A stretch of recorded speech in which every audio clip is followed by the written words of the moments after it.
Ya, bentar.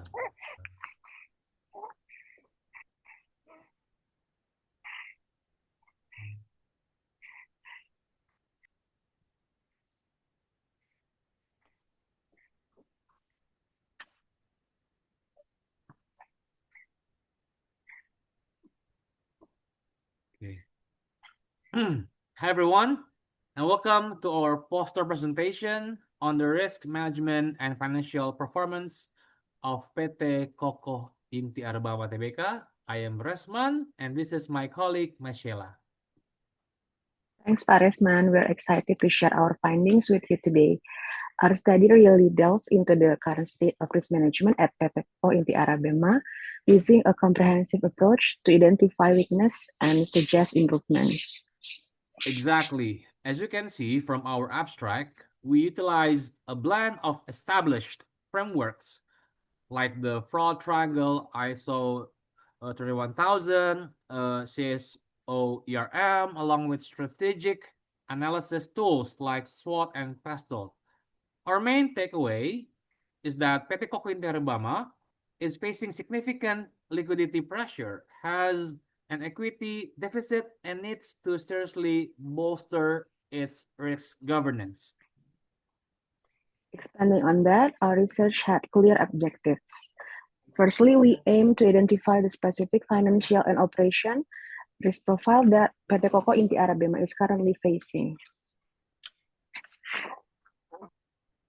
And secondly, we wanted to evaluate just how effective their existing corporate risk management practices are, or in some cases aren't.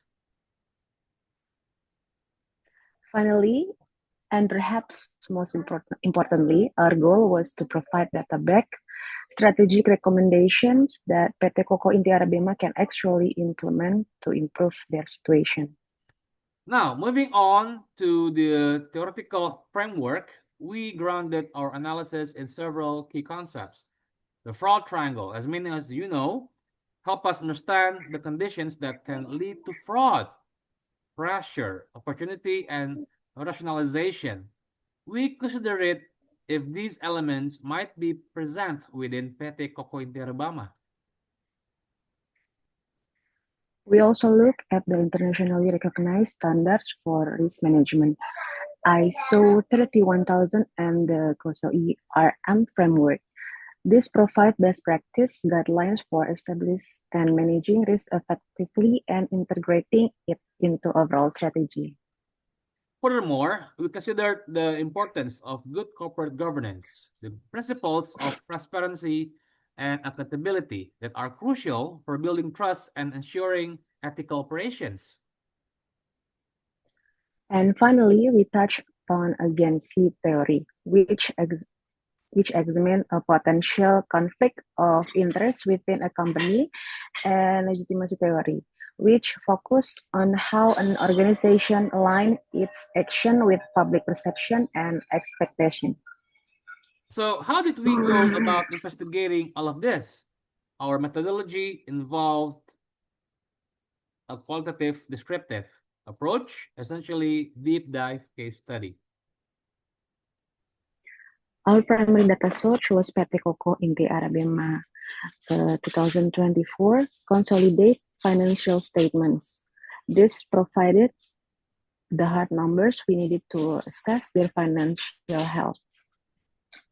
We then use thematic analysis to identify recurring patterns and key issues within the financial data, and we employed source triangulation, meaning we looked for corroborating evidence across different parts of the financial statements. Now let's talk about our main findings. This is where things get interesting. We discovered that PT Kokoh Inti Arebama doesn't have a formal enterprise risk management structure in place, nor do they have a dedicated risk committee overseeing this crucial aspect.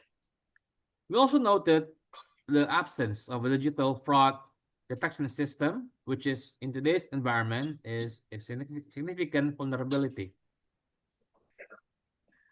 Alarmingly, there were um, there were no whistleblower policies or internal drastic policies documented, making it difficult for potential issues to be raised and addressed safely and confidentially. Given the increasing reliance on technology, the high IT risk we identified due to weak data security systems is also a major concern.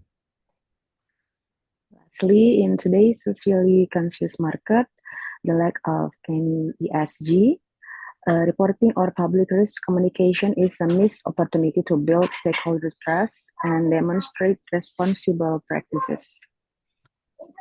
So based on these findings, we have formulated several strategic recommendations that we believe can help PT Kokoh Arebama turn things around. First and foremost, we suggest establishing a dedicated risk management unit with direct access to the Board of Commissioners. This will ensure that risk is being discussed and managed at the highest level.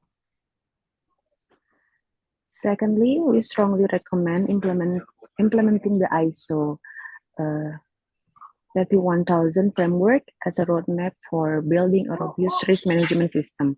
Alongside this, investing in a AI-based fraud detection system would significantly enhance their ability to identify and prevent fraud activities.